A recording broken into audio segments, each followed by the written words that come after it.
Good evening, everybody. As you can tell, I'm in my pajamas, which means it's getting close to bedtime.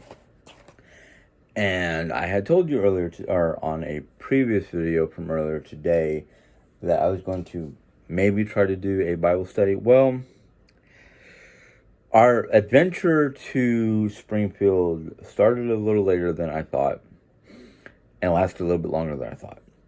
Not saying anything wrong about it, because I enjoyed it. Jerry Ann enjoyed it. We stopped at two Dollar Trees to get stuff for holiday decor that they didn't have last year, and possible crafting ideas. I leave that to Jerry. I have no complaints. We had set a budget. We both kept to our budget. I told her, as long as we don't go over $100 each or $200 all in total, I'm fine by that. And we didn't. We kept our limit. Granted, Jerry Ann did get her lion's share of shopping, because I really didn't know what I wanted. I know I wanted to go to the bookstore Barnes & Noble, which I did go to. I wanted to go to Five Below to look for a new iWatch protective cover, because the protective lens that I currently have on my iWatch got cracked. And I think that was either heat pressure from work, because I worked to work one day and I shouldn't have, or at work, because I noticed a crack after a day of work, so it happened there. So I stopped wearing my iWatch to work. I was wearing it primarily to work for the step counter, the pedometer. I don't know what you call it, but I found one to download onto my iPhone, so I can just, get that information off my iPhone. The reason why I needed a step counter is it was part of the one of the apps that I use to monitor my my food intake and my health regimen. So I couldn't find that at Five Below. Unfortunately, I should not have gone in there by myself, but Jerry Ann was getting a little tired of moving around. And this was after walking around and running to the mall for bourbon chicken, which we got. And I went in there, couldn't find what I really wanted, and ended up seeing the banana cream or chocolate banana Pocky. And so I got that. Now, I looked at the back of this before I actually bought it, and I went, wait a minute, this is not all that bad, because the first three ingredients is healthy for you. And then I looked at, like, the serving size is basically 14 pieces, which is 2.5 servings per container. So there's 2.5 servings per container. Now, if I eat just the 14 pieces, that's calories of 140, 8 grams of total fat, no, hold on, I take that back, I read that wrong. 6 grams of total fat, 4.5 grams of saturated fat, less than 5 milligrams worth of cholesterol, 45 milligrams of sodium. Total carbohydrates is 21 grams. Dietary fat of less than 1 gram. Total sugars is 11 grams. Protein is 2 grams. So, the top three ingredients are basically wheat flour, sugar, and a blend of vegetable oils. And it tells you what vegetable oils. Palm kernel oil, palm oil, rapeseed oil, I don't know what that is, lactose, whole milk powder, palm oil shortening, cocoa powder, contains 1% or less of artificial flavors, banana powder.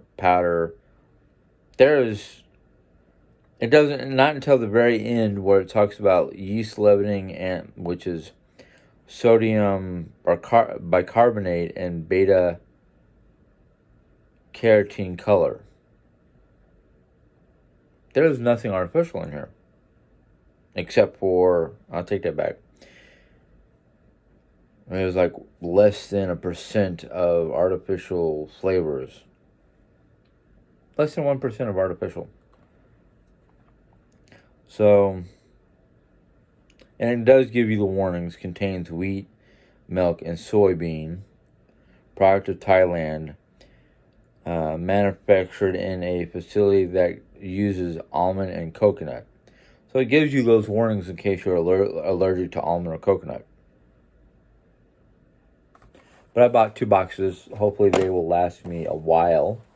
And that was at Five Below. The other thing, I'll put these back here. If I leave those in here, they won't get eaten as quickly.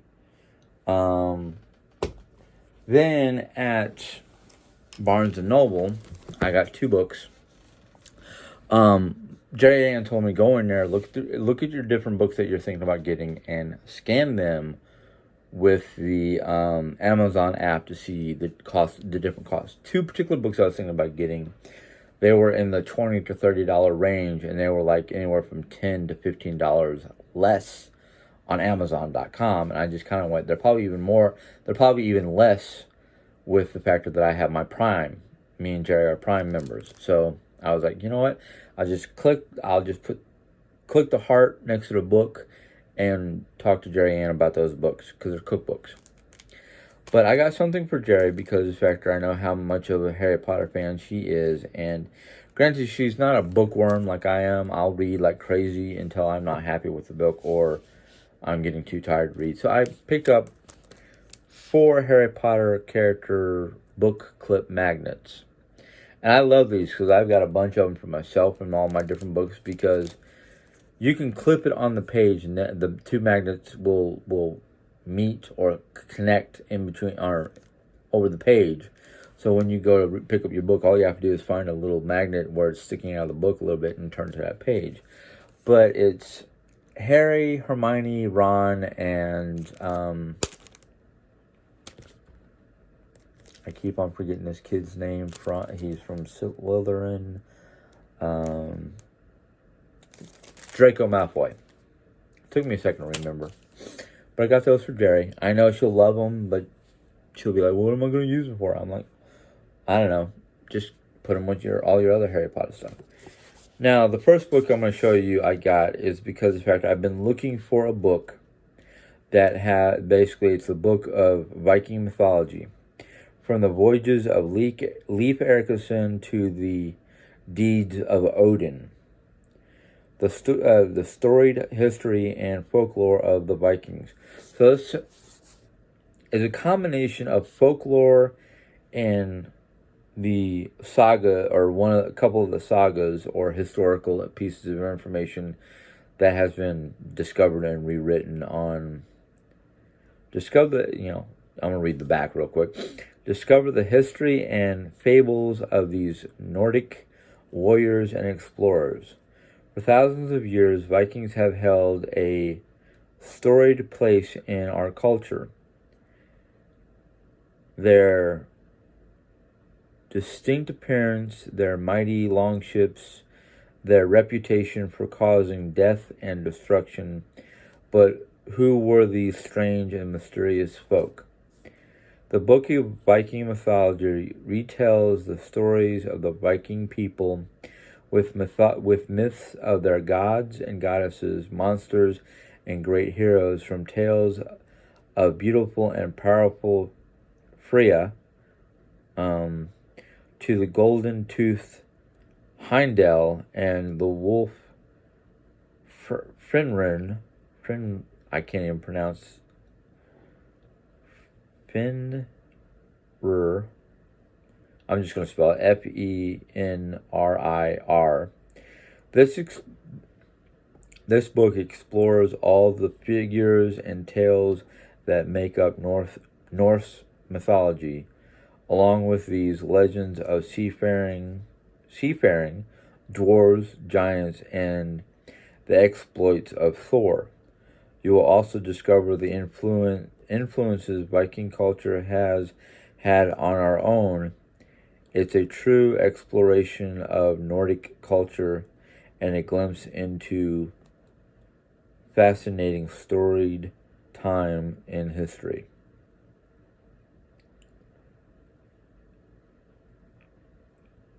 So I'm meet the author, watch videos, and more. Gives me a website to go to for that.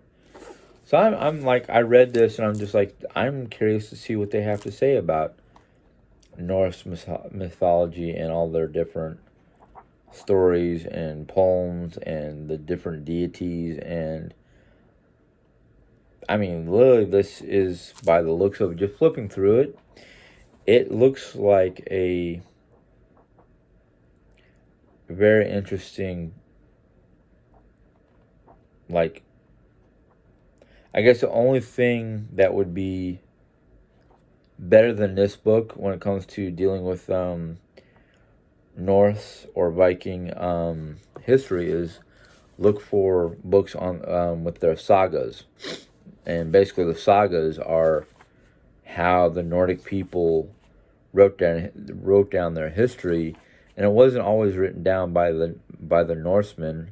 It was always written down by various accounts recorded through the eyes of either I know a couple of them are recorded through the eyes of either Christian priests or whatnot that were captured, kidnapped, whatever during various raids and became the historians of the Viking people.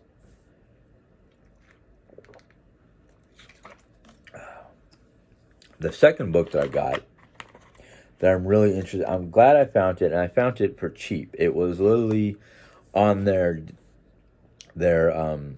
discount shelf where I guess they were trying to get rid of them because they weren't selling as well as they thought.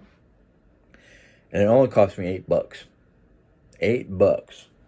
In fact, I'll even tell you how much I spent in total at Barnes and Noble.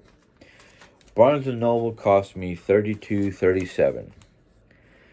The Viking mythology book was $16.99. The book marks were $4.95, and the book that I'm about to show you is called Paleo for Beginners: The Guide to Getting Started.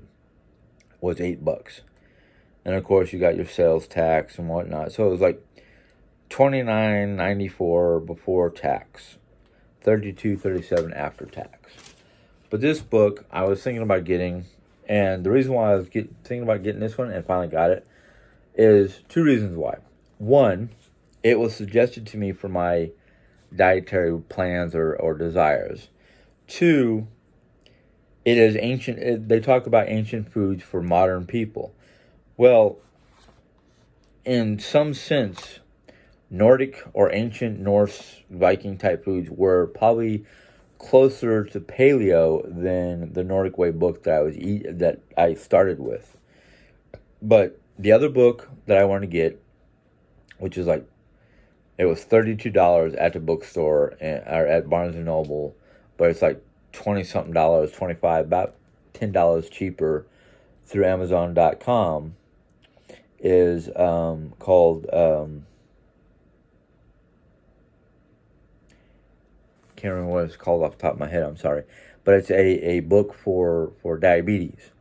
It's a cookbook on diabetes or for diabetic people. And the other one was, can't remember if it was I think it was a carbohydrate free or low carbohydrate cookbook. So I'm gonna talk to Diane about it, but I only want to get one at a time. So it's like, I want to get this one, look at it, see how many recipes that we might all like. It has 150 recipes, a 30-day meal plan, and a 10 steps to success. And I'm just gonna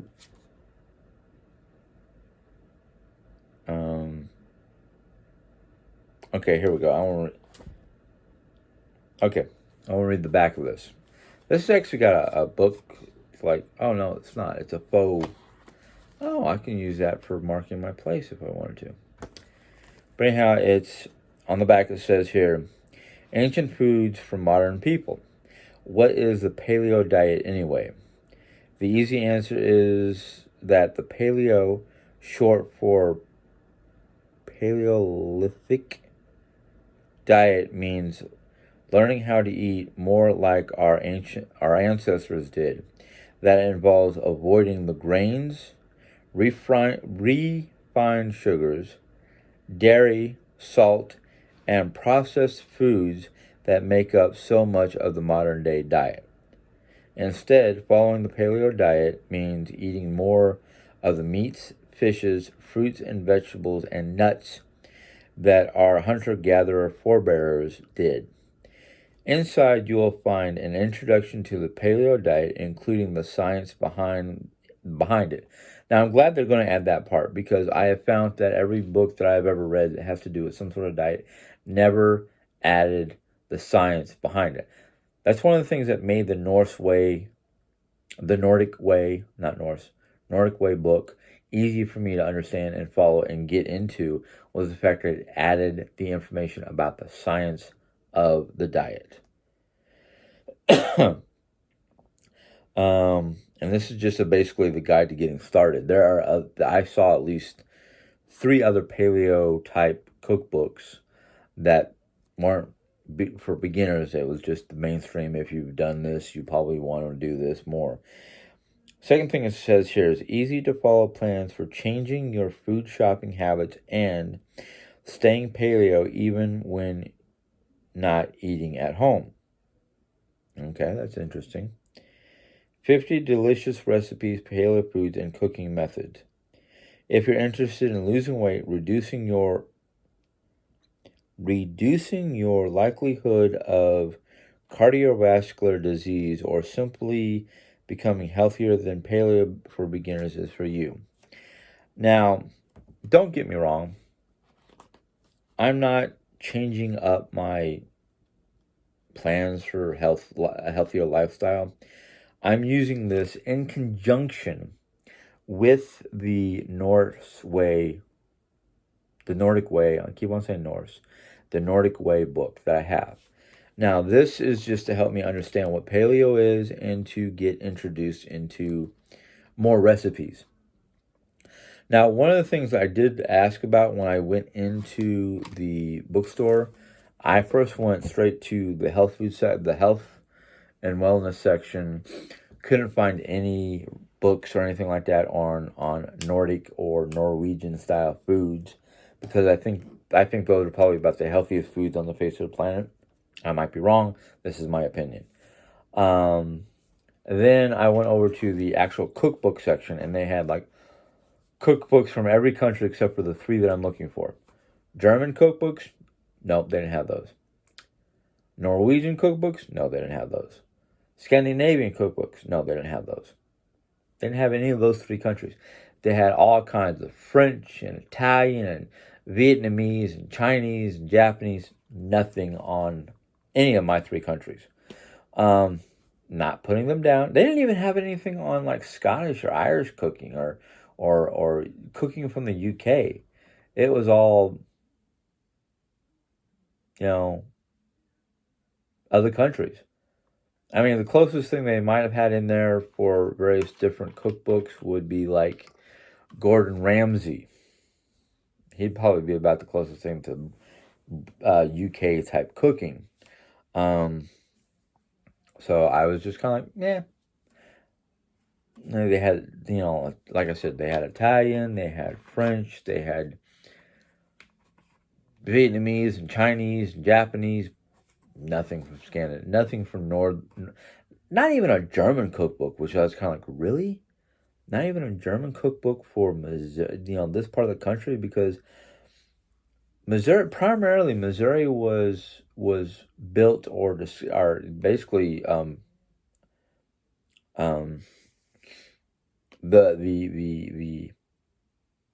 most of the inhabitants before the turn of the century, before the turn of the century, was mostly people from like Germany and Ireland and the Germans, the Irish, and the Scots.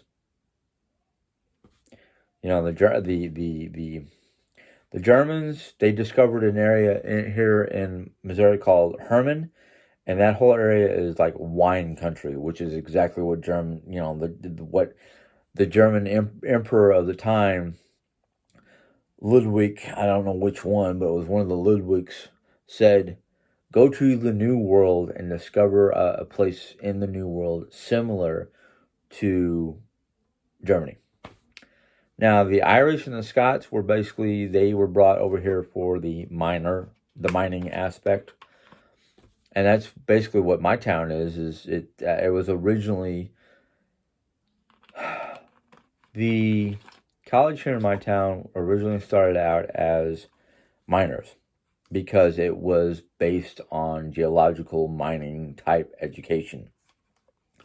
Then it became UMR, University of Missouri Rolla, and then it changed to S&T, Science and Tech. So I know this area was primarily for the Irish miners. In fact, one of the symbols for S&T is what looks like an Irishman with a pickaxe carrying a pickaxe. Thankfully, that hasn't changed, because if that changes into something besides what it originally was, I'm gonna be like, I'm done. I'm out. Why can't you just leave things the way they are? Okay, I can understand nowadays modern day situation is more technology and whatnot, but there's still a lot of mining in Missouri. There's an abandoned mine, or there's an abandoned quarry between here and Salem, and it's called one of the old sheriffs of the town bought the land and turned it into a beach, and it's now known as Mystic Beach here in Missouri. North of us, between here and Columbia, is a quarry, and every so often you can feel and hear the blasting from that area. We passed at least 2 quarries today between here and Springfield, so there's still a lot of mining going in this area.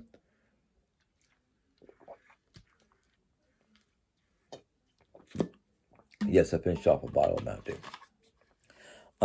Today was kind of a cheat day, anyhow. Today we had French toast for breakfast, and it was basically, we took raisin cinnamon bread from Ohio's Amish country that we got way back when and had in the freezer. Turned that into French toast, and then Jerry took some of her 0-carb bread and turned it into French toast for herself. And then Mom didn't go with us. She wasn't feeling good when we were getting ready to leave, so she said she decided to stay behind. But we went to Springfield and we ended up having Popeye's chicken for dinner. So today was kind of a cheat day, which we knew it was. So, but anyhow, getting back to this. Sorry, I'm jumping all over the place. I am going to probably start reading this in the next 24 to 48 hours. Let's see here. Part 1. The science behind the paleo diet. Chapter 1. What is paleo diet? Chapter 2. Gluten. The danger in plain sight. Okay. Well, I knew gluten, having too much gluten does have certain negative side effects. Like, gluten is one of the many things that they say is a cause, or it amplifies or causes early onset of like carpal tunnel, joint problems, arthritis, things like that. So I'm going to be interested in reading that, because that means there's more information than I know. Chapter 3, modern maladies, maladies,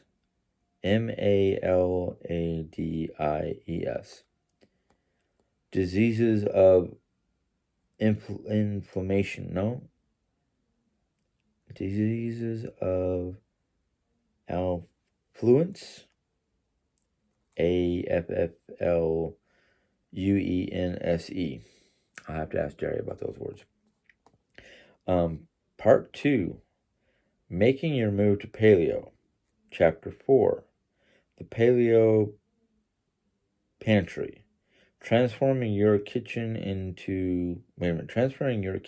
and Food buying habits. Okay, transforming your kitchen and food buying habits. Okay. Excuse me, my nose has kind of been bothering me since I got home. Chapter 5, maintaining paleo outside your home, at work, at school, eating out. Okay. Chapter 6, meal plans, the 30-day... meal plans, the first 30 days. Okay. Chapter 7, 10 steps for success. Okay. Chapter 3, or Part 3. Part 3, building your own paleo diet. Okay. Chapter 8, Q&A, what kind of cave woman or caveman are you? Now, I know why they put that, because paleo means prehistoric. So, okay. Let's see here. Chapter 9, the paleo diet for specific dietary needs. So basically, they're going to give you information on a paleo diet for, like, whatever your health needs are. Diabetes, who knows what else. Chapter 10, the paleo diet for athletes. Interesting. Chapter 11, the paleo diet for weight loss. Even more interesting.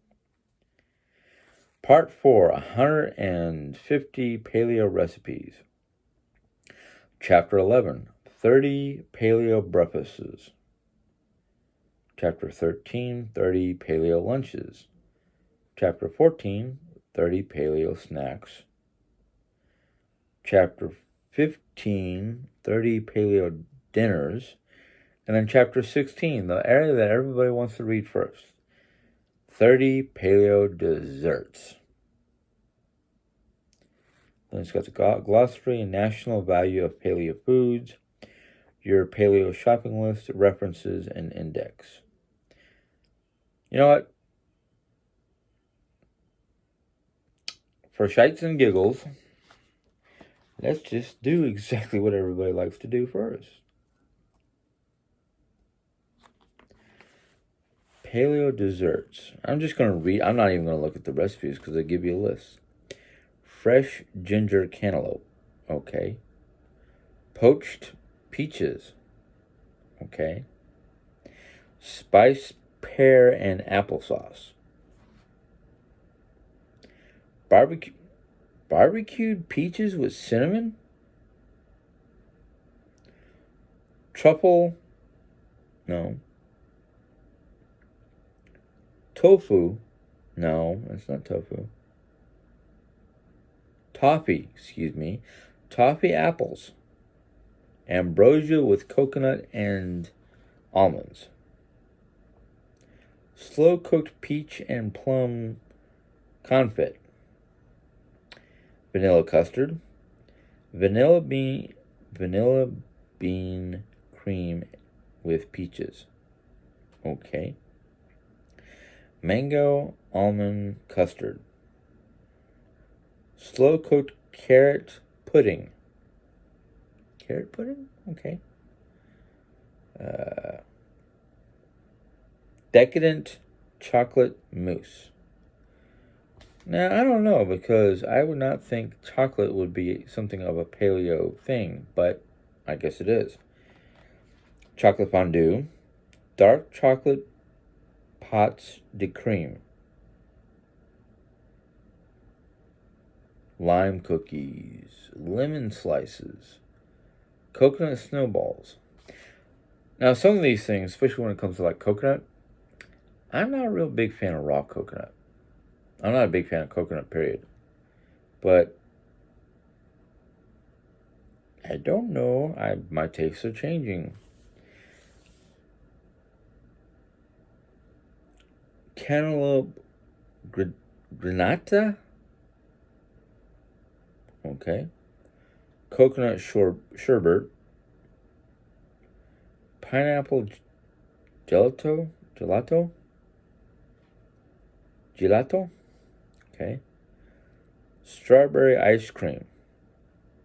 Apple crumble.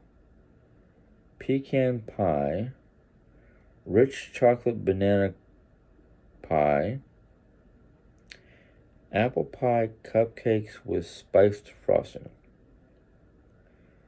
coffee strudel cake, creamy cheesecake, chocolate snack cake, malted chocolate lava cake, and chocolate mug cake. Okay, interesting. Let's see what they say about it. Whoops. Did I skip dinners? Yes. Dinners. Mediterranean fish stew, sole, Florentine, grilled halibut with pepper salsa. Anyhow, I'm making myself hungry. I need to stop eating.